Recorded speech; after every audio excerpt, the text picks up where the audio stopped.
Okay. So today, Bezrat Hashem, we're gonna continue our Limud on the parasha of the week. Like you know, we finish the Ben Azmanim. So here in Jerusalem, it's really nice to see people coming back to yeshiva because during the time of Ben Azmanim, many people who are studying in yeshiva, they go with their family during those moments. It's 3 weeks in which people have a little bit of time to enjoy with their family. And it's really nice to see. You see a lot of Bauri Yeshiva, a lot of rabbi walking around with their family and kids. Sometimes 7, 8, 10 kids. And it's really a nice time of the year. But today, since yesterday, the yeshivot are back. And you see all the young Talmidim who are back in Torah. And it's really good like this because, the shefa of a man comes from his Torah. And the shefa of a woman comes from her sniut. That's why it's important that our wives, our women, keep sniut, which is for them the way to receive the shefa. And this shefa will come specifically after Rosh Hashanah. Like we say yesterday, Rosh Hashanah is the moment where your whole year will be decided. It's the whole moment. Okay, it's the moment where all the shefa will be sent to you and to your family. So it depends on your limud. So that's why in the month of Elul we try to do one limud in the morning, and Bezrat Hashem, I will talk about it with also Rabbi Eliyahu Shimidia. We'll try to do also a limud in the evening. Maybe the limud in the morning will be more general about the parasha and so on, and the limud in the evening will be maybe a little bit more specific, more about some secret of Torah and so on. But we will figure out. So, Siyata Dishmaya, today we are still in parasha Kitetse. Like we saw yesterday, Kitetse HaMilchama, when you go to war. So first of all, the sage, they say, you have to know that the war happens also inside of oneself. Meaning, when a kid is born, I don't know if someone cannot join the Limud, 1 second. Okay. I don't know if someone cannot join the Limud. Like some people also made on the calls on the group. Let me check 1 second. Okay.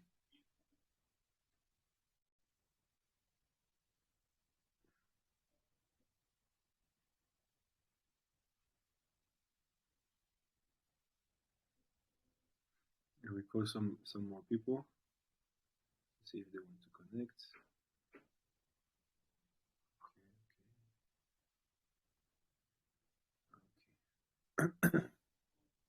Okay.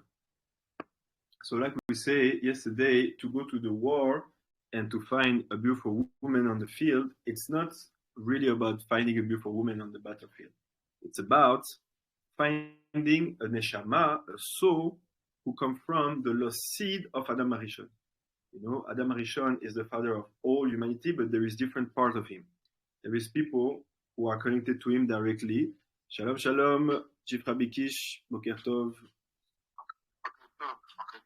We just started, so we are talking about still the parasha of the week.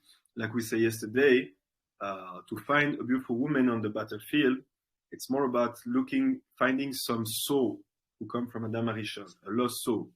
And Adam HaRishon, there is soul that are directly from him. Okay, some people can be from the head of Adam HaRishon, some people from his arm, some people from his leg. It depends the roots of everyone's soul. And there is some people who come from his descendant, from Cain and Evel and Shet, okay, who are the descendant of Adam HaRishon. And there is some people who come from the lost seed of Adam HaRishon. Normally, Yehudim or Bnei Israel, we come directly from Adam HaRishon.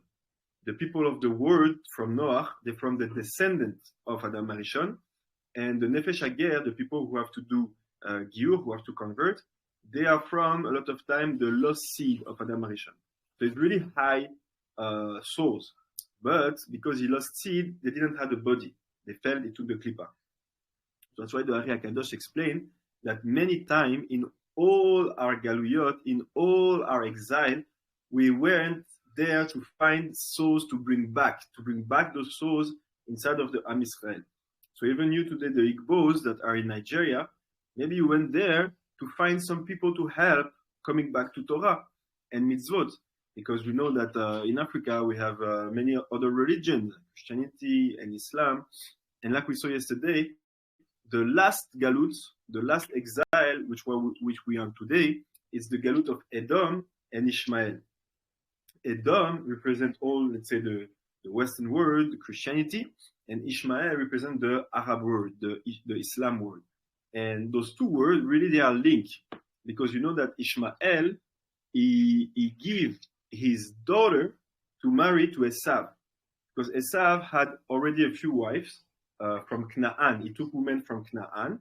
And he didn't, it was not pleasing Rivka and Yitzhak, his father. So they say to Yaakov, go back to where we're from to find a wife from the seed of your father and mother. And when Esav saw that, he understood that his parents were not so pleased with his wife.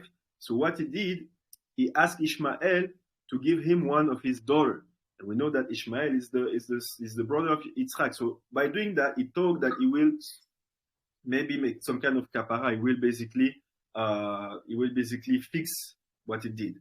So it means that since the beginning, Esav and Ishmael, they are now mixed. Okay, they are one really. That's why when you look at the face of a lot of prince or high, let's say, ranked people in the Arab world, you will see that they look like white people. Some of them. Some Arabs also look more dark and black, but some Arabs really look like black people. You can check, for example, the king of Jordan. Okay, Jordania, which is the other side of the Jordan River. He looked really like he can look like I don't know, Spanish people or maybe people from the Yugoslavia or so. And he looked like white people. So that's why they are mixed. And the last galut that we are in today, it's the galut of those two, of Edom and Ishmael. And they are really strong on us. Why? They don't like the Bnei Israel to be free. They want us to be, let's say, under their rule. And our only way to not be under the rule is basically to be what we have to be Talmidei Chachamim, to be in Torah. Like we said in the beginning, the shefa of a man comes from his Limud Torah. So like we say, Rosh Hashanah will be in the end of this month of Elul. So I said that I'm going to talk with Rabbi Shemidia Eliyahu and Rabbi Kish, and maybe we'll find a way to make a limud also in the evening. One in the morning, which will be more general, and maybe another limud in the evening. We can also try to figure out what is the best for you, and because it's really something important during this month of Elul to add more Torah. Like we say now in Jerusalem, all the yeshivot are open. People are going back to yeshiva, and you see that it's a really, really nice time when all the Talmidei Chachamim, they come back, the holiday are finished, people are back in yeshiva, because really, holiday, okay, it's nice. You go 1 week, 2 weeks with your family, you enjoy a little bit, yes, but Torah is missing really fast. And Torah, it's our first wife. The pasuk, he say, you in the Mishnah, he say, don't forget the wife of your youth. And a lot of people think it's about the woman that you knew when you were, 12 or 13, but no, the woman, the wife of your youth, it's the Torah. The Torah have to be with you even before your wife. Of course, you have to be really nice with your wife and shalom bayit and so on, but the Torah, it's your first wife as Bnei Israel. So today we're going to study a really interesting pasuk, a little bit not scary, but this parasha, it's a lot of strange mitzvot, like the mitzvot of chasing the mother bird, the mitzvot of making a ma'akeh, a barrier on the top of your roof, and all those mitzvot. The Ari HaKadosh explained it really deep. He never let it just on the chat level. But now we're going to see a pasuk in chapter 21, verse 23 of Deuteronomy, Devarim. So we read in Hebrew and then in English. So he say the pasuk say like this, 21-23. I hope everyone can hear well. Okay. So he say, so I will start with the 22. Vehi yehye ve'ish ret, mishpat mavet, ve'umat vetalita oto al etz. So he say, if a man is guilty of a capital offense and is put to death, and you impale him on a stack, lo talin nivlato al etz ki kavor tikbarenu bayomahu ki klalat elokim talui velo tetame et admatera asher Hashem elokera noten lera nachala. So he says something really deep. He says, you must not let his corpse remain on the stack overnight, but must bury him the same day. For an impaled body is an affront to God. You shall not defile the land that the Lord your God is giving you to possess. Sorry, everyone, can you turn off your microphone, please, on WhatsApp? Thank you. So this is a really, it's a really hard pasuk. It says that basically, in Torah and Judaism, we have capital death. Today, we don't do this. Okay, today we don't kill people, even if someone did something that, let's say, is really, really, he did something awful, but we don't kill people. It's like an eye for an eye and a teeth for a teeth. We're not taking today an eye from someone or a teeth from someone. You have to pay the damage. The same thing here. That's why we're going to see in the Zohar what is this. What is the sort of this? But it's interesting because it says that basically, you should not. Yes, let me translate. Yeah, translate in English. He said that why we should not let the body remain, because it's an affront to God, to Hashem. You should not defile the land that the Lord your God is giving you to possess. It's an affront for Hashem, and it's defiling the land because Eretz Israel, Eretz Kodesh, it's a really, really subtle land. That's why it's a land that can spit people out and also can swallow people in. It's not like any other land. For those who Hashem came already or will come, you will see that life is a bit difficult in Eretz Israel because it's the word of Asiyah, it's the word of action. Sometimes people think, I'm going to Eretz Israel, it's just a holiday now, Hashem is there, the Shekhinah is there, okay, tough.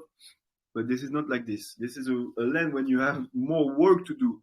But what is the work to do? It's to be in Torah. That's why there is a lot of yeshivot here. Jerusalem is the main place in the world for Torah. So he say you should not let this body on the earth. That's why also we learn something from here that normally you should bury someone the same day, meaning someone passed away.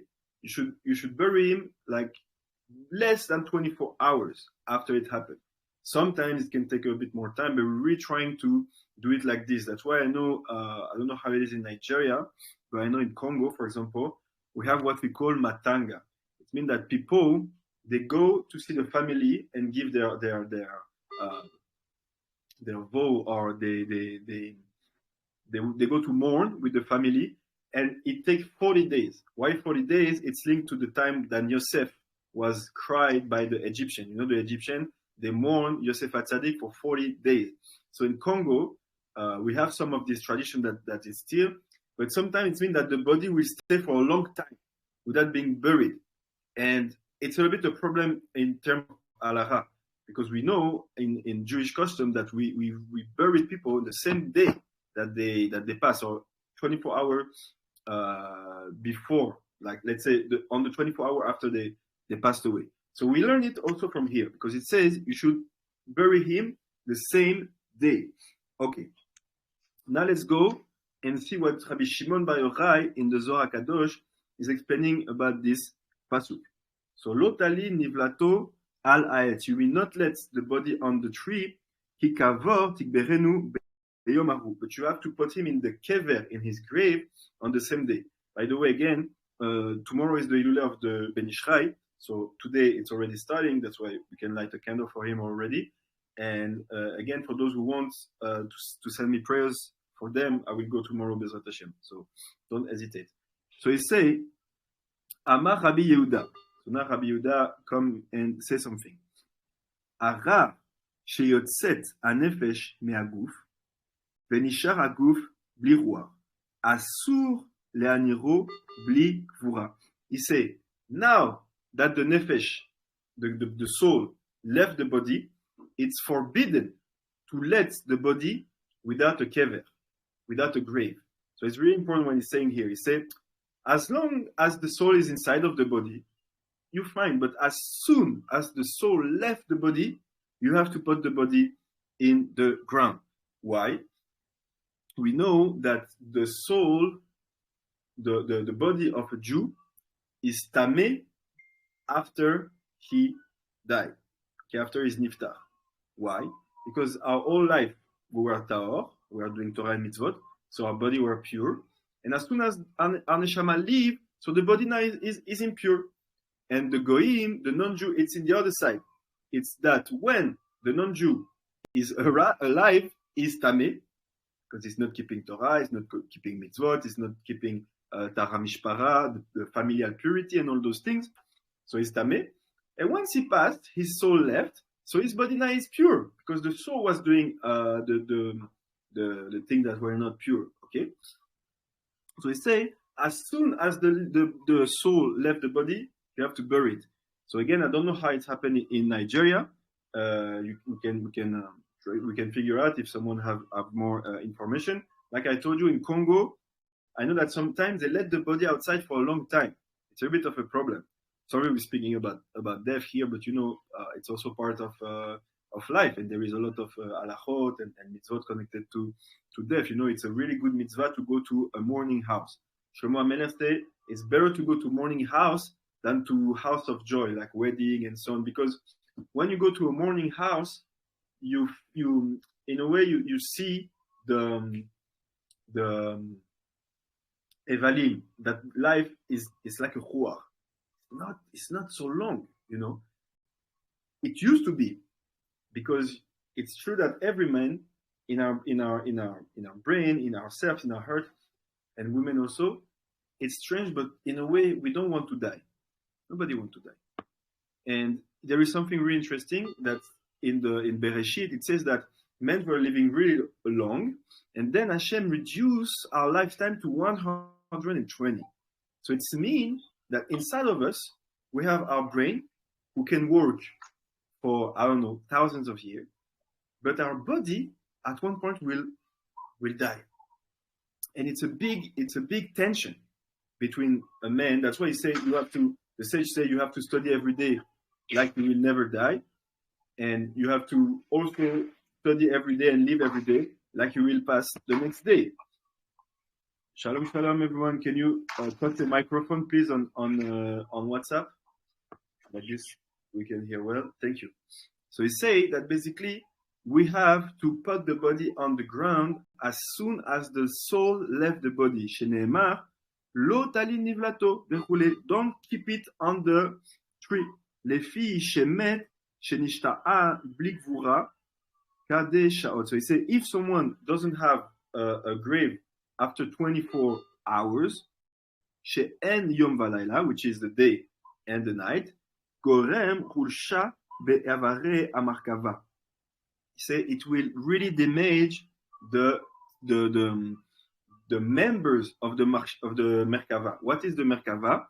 She'adam atarton chomes lemarkava kdosha, because every one of us, Adam atarton, the men who live in this world, we are like the holy Merkava. What is Merkava? The translation in Hebrew will mean a chariot. But it's not a chariot. Some people think that Merkava is to look for a chariot and go up in the sky. No. The body, our body, is the chariot. So like we saw in Sharek Dusha, we have to be able to bring our body to a level which is called Chalukeh de Rabanan, meaning the code of the sage.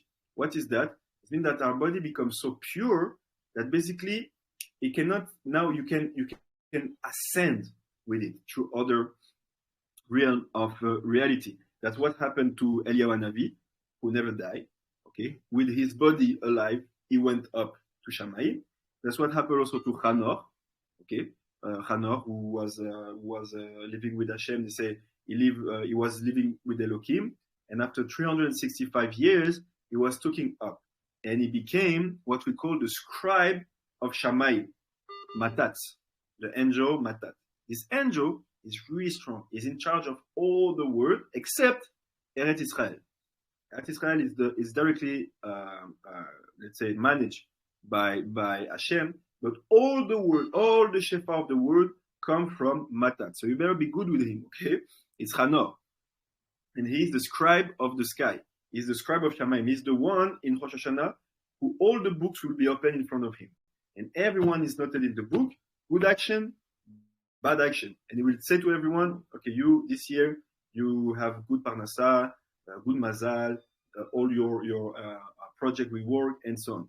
So, what I say here is that basically, it's asur, it's forbidden to let this body, which is a markava, which is a chariot to go in a higher reality, like this, hanging on a tree. This is forbidden. It's like to mock the works of HaKadosh Baruch Hu, because Hashem, when he made our body, he made it in the correspondency of the body of Adam Kadmon, of the first man before Adam Rishon. You have Adam Rishon, which is a story that we see in Bereshit. But if we go in the Sod, you will see that was another man before Adam Rishon, and that's who we call Adam Kadmon, the old man. And he's not a man like us, like with blood and flesh. No. But his spiritual essence was already like us. Let's say with a head, 2 arms, and a body and 2 legs. So it said that it's forbidden to let the beautiful creation of Hashem, his Merkava, like this on the field. I give you a ridush that it's come from me. There is 2 kind of maaseh in the Torah. There is maaseh bereshit, which is the creation, let's say the work of creation, and maaseh merkava, the work of now how to go from this world in the upper world, and also how to go down. It's 2 different worlds. It's 2 different, let's say, actions. So it's mean that the creation, all the creation was made for us, for men, to study Torah. Yes, to be in a Torah and mitzvot, because they are connected. You have the Bereshit, you have Maaseh Bereshit, all the works of creation, and Maaseh Merkava, all the works of, let's say, how to go up from this world to the upper world. Okay? שיתקן שהקדוש ברוך הוא גזר עליו להביאו בגלגול אחר מיד באותו יום שנפטר להיטיב לו. He said, because from the day someone passed, Hashem know already what will be his next Gilgul, okay, his next incarnation. Because in the Torah, we're totally aware that we are coming back again and again and again until we fix everything. It's called Gilgul, from the word Igul. Igul in Hebrew means around, like a circle. So we know that if someone didn't fix everything he had to fix, he will come back. And if he didn't, he'll come back again and again and again and again until he finished everything he had to fix in this world. Some souls who are really, really high, they don't need to come back in Gilgul. They can go straight to Gan Eden. And some souls who are really problematic, they don't come back in Gilgul, they don't go to Gan Eden, but they go to a place called Geinam. And I was talking with one of my brother yesterday, who's from Congo, one of my cousins. And, they are Christian. And he asked me, he said, but what do you say about heaven and hell? Does it exist? I say yes. And he said, and what is hell? Those people go there forever and suffer forever like bad people? I said no. He said, so what is this? I said, they go there to be fixed and then they leave. So you imagine, in Torah, in Judaism, we know that someone can go to Gehinnom, which is hell, but he will never stay there more than 1 year. It's 12 months. It's not easy. Not easy. It can be sometimes the hell of fire or the hell of cold, of ice. And someone stay there for 12 months, and every Shabbat is able also to leave. He go to Gan Eden every Shabbat. but it's difficult. But after the 12 months, the person can go directly to Gan Eden. She don't need to come back here. So for some people, it's better to say, okay, you know what? Go to Gehinnom, you get fixed there, and then you go to Gan Eden, because if we bring you back in Gilgul, you will even damage more than what is already done. You will make more damage, and we don't want that. So that's why Hashem created the things like this. And I'm really, really, it's sad to see that even in Africa, specifically in Africa and in other places where people are, let's say, brainwashed by Christianity, they really think that hell is a place where people will go forever. They scare them. Oh, you see hell, you go there forever, blah, blah, blah. You have to believe in GC and blah, blah, blah, blah. And that's really, really a problem. But for us, we know that, no. Someone who is, let's say, good, he will come back in Gilgul. Someone who is super good, he goes directly to Gan Eden. And someone who is bad, he goes to Gehinnom, he gets fixed, and he comes back. And that's why Jerusalem is called the belly button of the world. Because basically, in Jerusalem, that's where all the souls, before they get incarnated, they come. That's why when you go to the Kotel, you will see it's not an easy place to be, because there is many, many, many souls there. All the souls they stay there, and then they go around. Same thing for the winds. All the winds of the world, they come to Jerusalem, and then they go everywhere in the world. So what I say here is that as soon as the person is niftar, she passed on, Hashem know already what will be his next Gilgul. וכל זמן שלא נקבר הגוף, אין הנשמה נרנסת לפני הקדוש ברוך הוא. But all the time that the goof is not buried, the neshama cannot go in front of Hashem. Because when the neshama goes in front of Hashem, that's where Hashem will say, okay, what did you do?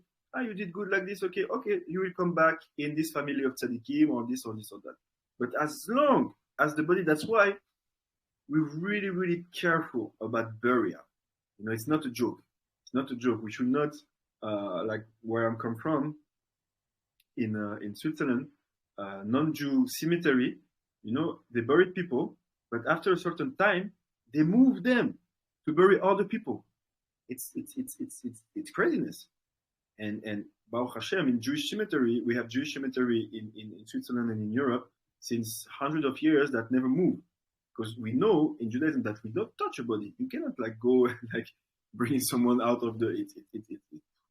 Also, people who get burned. It's a big question in the world, because a lot of people, even today, who are not, let's say, Hindus, the Hindus that they burn themselves and so on. But even in Europe and so on, people want to be burned. They don't want to be buried anymore. And this is a real problem. I don't know what's happened. Can they come back in Gilgul? Chas v'shalom, maybe they just stay forever, having souls, like souls that are just walking around. But I don't know exactly. But I assume. So he say, as soon as the body is buried, now the soul will be able to come in front of Hashem, and Hashem will give the soul another Gilgul. But as long as the body is not buried, that's why it's horrible for us. All the people who die, in the sea, don't find the body, chas v'shalom. People who die in war, we don't find the body. Like it's awful. It's awful when you think about it, because it means that as long as the body is not buried, the person cannot come back in a new incarnation.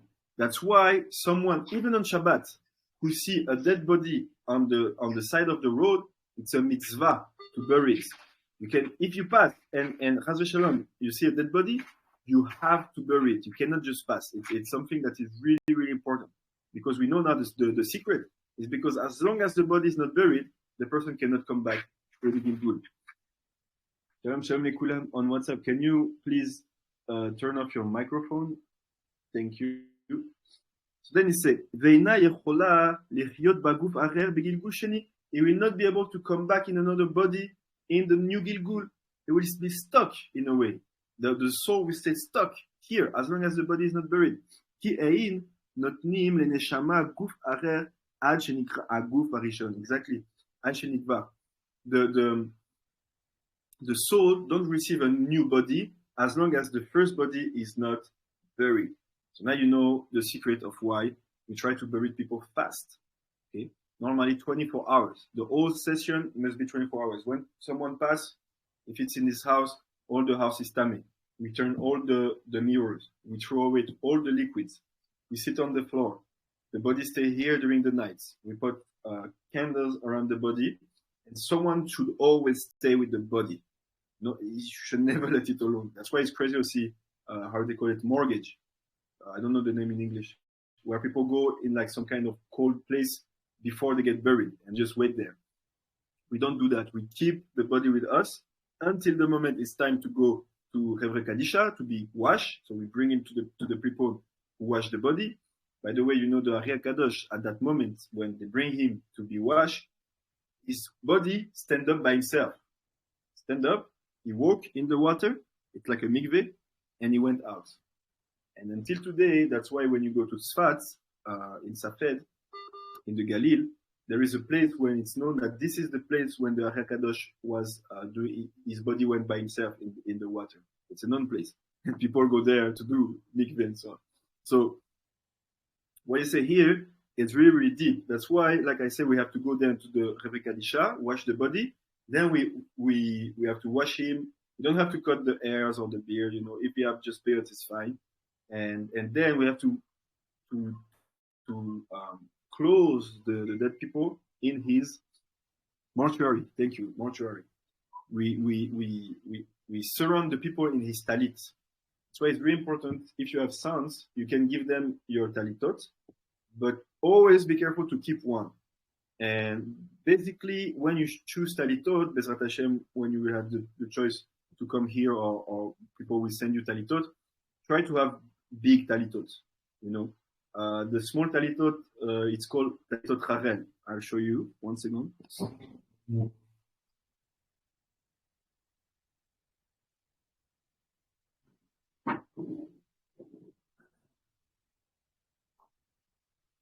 So we have two kind of talitots. The big one, it's called talit Leah. This one is mine. It's the size for Kohanim, because you see it's really big. When I have it on me like this, I can put my sons under and bless them during the Bracha of the Kohanim. And this is a really good talit also for going to your last place. So try to find big talitot. Also, you see it's all white. Normally, Sephardim and people who are following Edut HaMizrach, we have all white people, all white talit. Now, according to Nusra Afriki, I don't know exactly. I also have a Pinras also with the all white talit like this. That's also what most of the people in Bethel wear. But you have other people like the Temani or the Ashkenazim who wears talitot like this with black strip. Okay? And this is a talit Rachel. You will see why it's called Rachel, because it's a small talit. You see? If I put it like this, it goes only like this. It doesn't go down. Okay? So this is talit Rachel. This is also good for tefillah and so on, but the talit Leah it's better for, let's say, the time of the burial or so on. And you see the black strip? This is an Ashkenazi talit. And the Temani also, they wear it like this, but we avoid because they say this is terelet. But because we don't know the color of terelet, you see on this one is black. Sometimes we have with blue, but we don't know until today the color of terelet. It's most like this, like we studied in Botzna Kadisha. It's more connected to the color of the crow, so it's black. But we don't know exactly, so we avoid. This is a gift, so I keep it like this. But mostly when I pray, I use the white talit. So better for you if you have the chance to choose a big talit, okay? Because like this, you will be really fine on the day, on the last day. And also a little tip for the grave: it's good to buy your grave or your place of buried before, a long time before 120 Bezrat Hashem. It's a segula. It's a protection. When someone have already his place, he knows he will be there. It's give him even more life. And it's good also to be buried next to your wife or wife, if you follow some African minagim. But it's good to be buried next to your wife. There is a story about the Baal Shem Tov. He's buried in Ukraine somewhere, and his kever is the Baal Shem Tov, and his Talmidim, and his wife, she's outside. And some tzaddikim, they say they heard her cry because she's not next to him. So it's good to find a place. In Africa, it's really easy, Baruch Hashem. I don't know exactly, but I think because people also they can be buried in their village or where all their family are. I don't know exactly how it works, but I'm pretty sure it's easier than in other places. And exactly like we say, it's good to have it before the time. So let's finish. He say, so now we know the sod. Why do we bury people fast? Because if not, he cannot come back in his next incarnation. ודומה לאדם שמתה אשתו, אין ראוי לו לקחת אישה אחרת עד שיקבור את הראשונה. And he says, another halacha, he said that's why, as long as someone didn't bury his wife, he cannot marry another wife. Because it's like, his new wife will be like a new Gigul. So he have to first bury her. And for women, it's the same, but for women, it's even more difficult. You have to wait 3 months before you can get remarried. And you have to do a tikkun, which is called tikkun almana.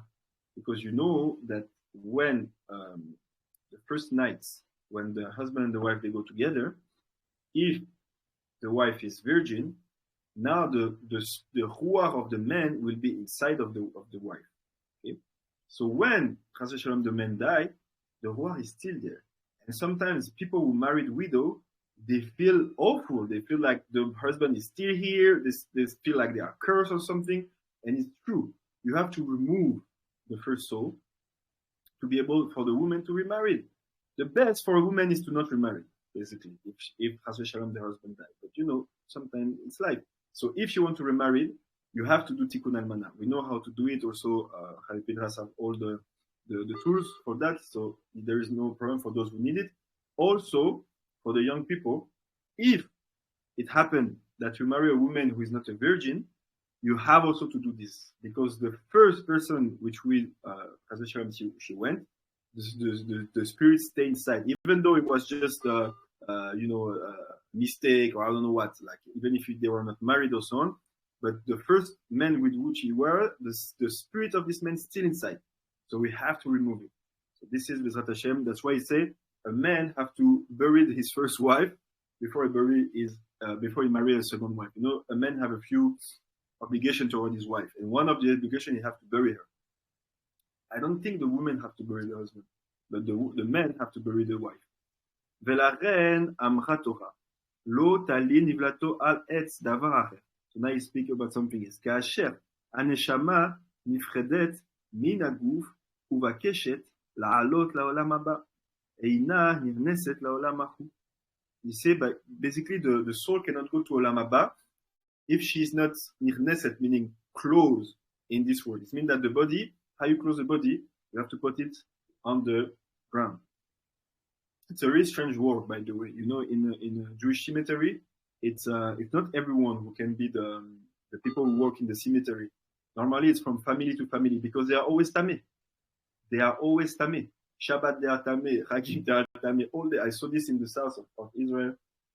Hashem bring me to saw one day a warrior, and the guy was really, really he was strong, but it's difficult. All day, every day, he's impure because he's working around corpse. And also something when you go to corpse, to keverim, to tombs, to be really careful to not walk on the tomb. Okay, tomorrow we go as attention to the Ben Ishrai here in Arazetim in Yerushalayim, and it's really narrow. You don't have a lot of space to walk between the graves, but we are really careful to not walk on the grave because you can bring the wrath of the dead. Sorry, today we're talking about death a little bit, but it's part of Torah also. I mean, death came to the world because Adam Arishon sinned. Normally it was not death. That's what I said before. Even our brain, you see how our brain works. You feel it that it can work forever. Okay, our intelligence, all this can work forever. Why we pass away? Because Hashem say the man will not live more than 120. So apparently we used to live way longer.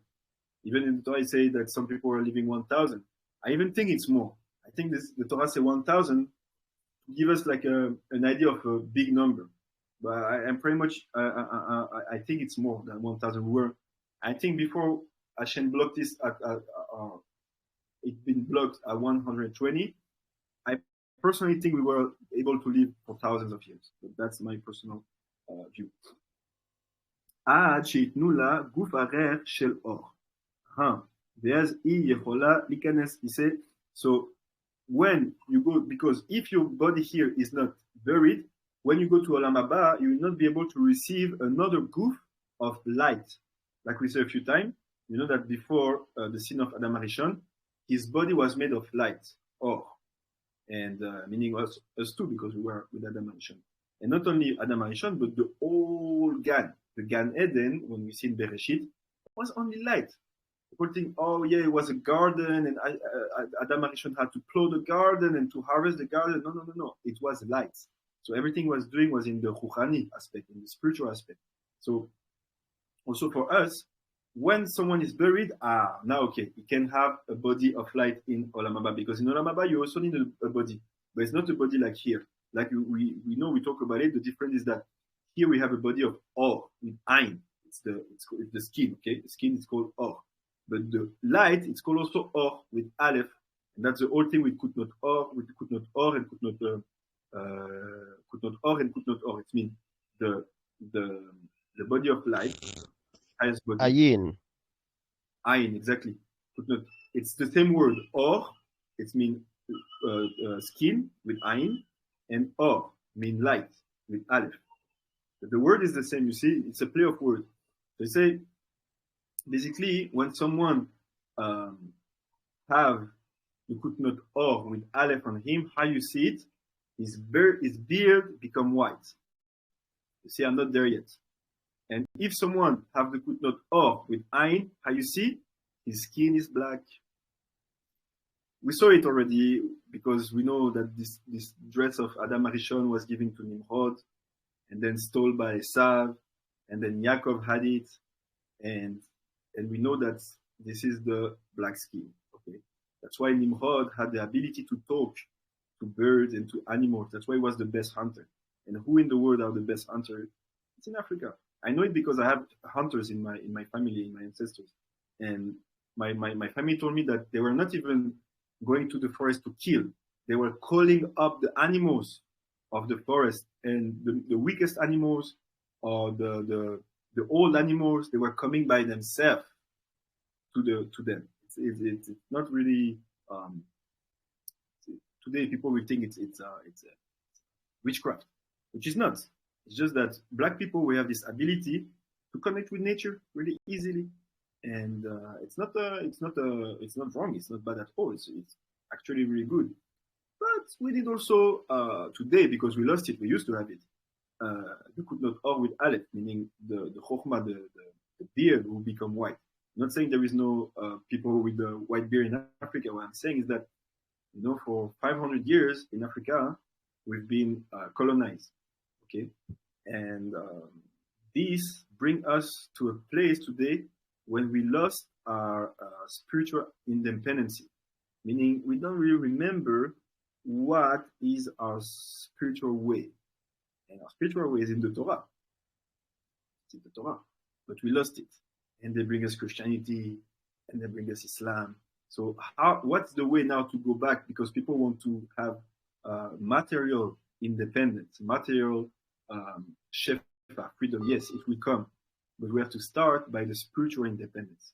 That's why, studying Torah and starting to connect with our tradition also, because most of our tradition, especially Bantu people, it's in the Torah. Everything we do, it's in the Torah. And, that's why they came to Africa a lot to check. Like Rabbi Shimidi Eliyahu sent me this letter from a rabbi from London before World War II or World War I. Don't exactly remember, but he said that he came to Igbo land to check Yuminagim, to check how people live, what they do, how they do this and that and that. And I know they did the same in Congo, they did the same in South Africa. They know who we are. But the whole key right now is for us to have our spiritual independence. And it's not by weaponry, for now, at least You know, it's not by wars. It's really by acquiring knowledge and wisdom, and more important, even like we say last week, to have the marshava of the heart, of the lev, to have the good intention in the heart. Even if someone cannot study Torah every day or not study Torah, let's say 8 hours a day, like the sages say we should do, but if your intention is pure, if you study Torah lishma, with a lot of humbleness, and just for the sake of Torah, you don't try to I don't know, you don't have hiding agendas. Basically, it's just for the sake of Torah. So Hashem for sure will give you, small, your spiritual independence and your material independence.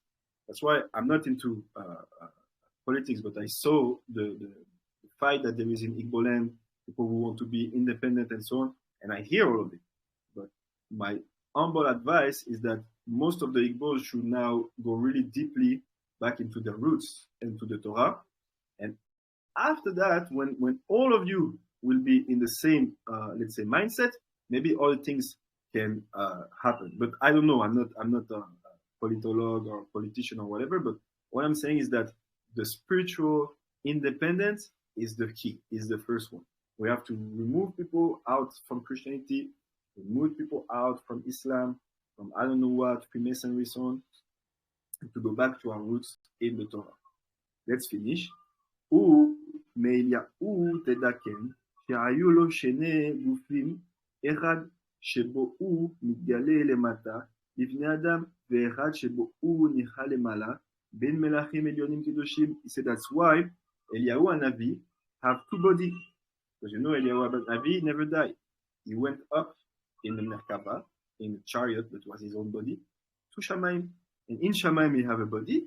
And when he come here with the Bnei Adam, in our world he have a body, because Eliyahu Navi is called Standalphon. It's his name, it's angelic name. He's the angel in charge of this world, which is called the world Asiya, the Olam of Asiya. He is in charge of it. Matat is in charge of Yetzirah, okay, which is a little bit higher. And Eliyahu Navi, like someone asked me this morning, he is the Malach HaBrit, he is the angel of Brit Milah. So he asked me why. I said because he is the angel in charge of this world, but I have to dig, because it's a good question. Why is it specifically the angel of Brit Milah? But I think I know a bit it's because Brit Milah, it's the alliance between us and Hashem.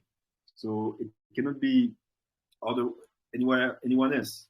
Who else than Eliyahu Navi made an alliance with Hashem? So what he says is that he have a body when he goes up, and when he comes here, he have another body. And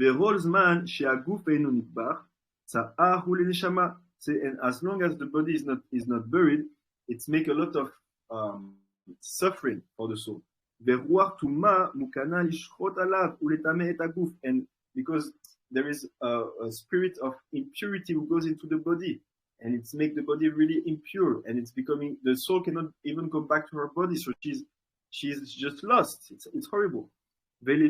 ולפי שרוח הטומאה מזומנת, אין לו לאדם להלין את הגוף אפילו לילה אחד, לפי שרוח הטומאה מצויה בלילה, מתפשטת בכל הארץ. Say because why we cannot let one night the body without being buried? Because every night the spirit of impurity goes into the world. That's why night you always feel a bit strange, when the nights start. Sometimes it's a release because the day was a bit difficult, but then you feel it. Then that's why we say that from the sunset to the middle of the night we cannot study sun. This is the moment when we're supposed to sleep, and the ruach of impurity is coming and hovering. How you say? It's flying in the world. That's why in a lot of places when it's dark, the kids have to be home. Don't let your kids out at night, because there is this impurity spirit. Then he say,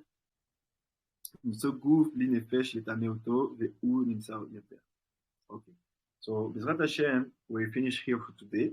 So remember, the main thing is that why is it important to bury people fast? That's the halacha lema'aseh. Now we're going down to halacha. We say halacha, you have to bury people 24 hours after they fast. Okay, that's the halacha. Why? Now, if someone asks you why, you know the secret. It's because as long as the body is not buried, the soul cannot take another body. She cannot even go in front of Akadosh Baruch Hu. So Bezrat Hashem, may this limud be for the zchut of everyone to find their purpose in life, and why they are here. And Bezrat Hashem, like this, after 120, they will go peacefully. Baruch Adonai Le'olam. Amen. Amen ve'amen. Toda, Rabbi. Toda. Toda to you. Toda Rabbi Shmidi Eliyahu. If there is any question, Toda Rabbi Omenka. Toda Rabbi Chief King. Rabbi Eliyahu Gaon. Rabbi Tzim Tuchela. And Tzaddik, I never know how to say your name. Let me see. I don't want to. Yes. What is your? I see your name writing, but I let me see. How I call you? Tered. Okay. Tered.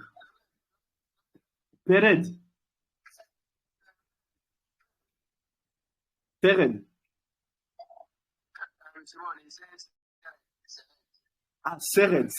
Okay. Thank you. Okay, Simon, I thought today we are going to talk about the About the? We finished yesterday, and I give a little bit in the beginning because the sugya we finished it. Basically, we saw that the Yafet is not about the woman in the field; it's about the soul of someone who is connected to Adam Arishon, right?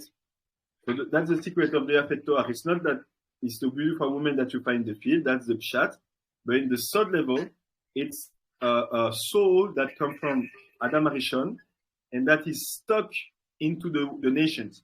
So when you go to the nations, because Hashem said that we went into Galut, basically, into exile, to bring back to Am Israel the lost souls. Okay?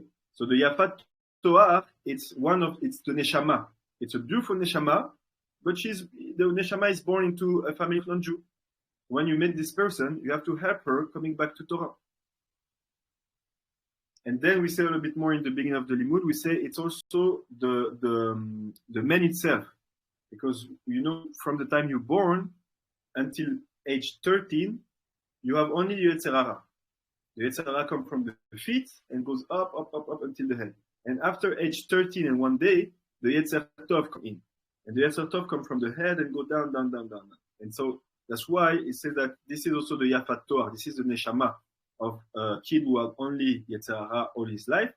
When he comes to the age of Bar Mitzvah, now he sees the beautiful soul, which is his Yetzer Tov, and he will try to bring it close to him. Is it answering your question, Rabbi Eliyahu?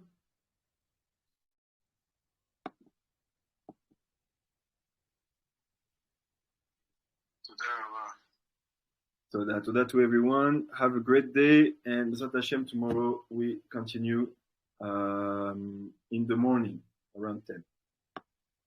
Yom Tov lekulam, and Bracha ve'atzlacha. Thank you everyone.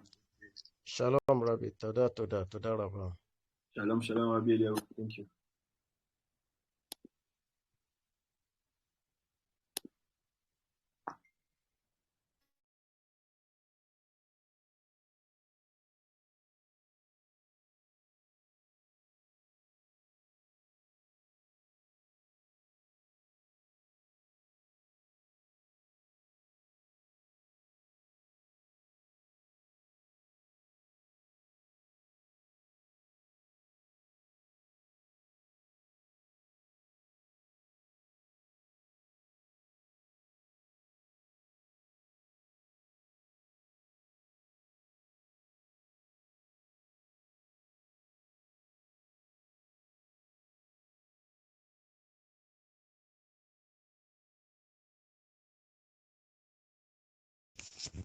Shalom. You people should just click on the leave button.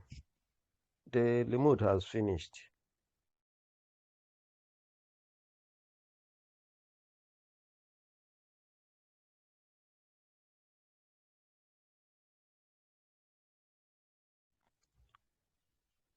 Saturday, Shalom. Just click on the leave button.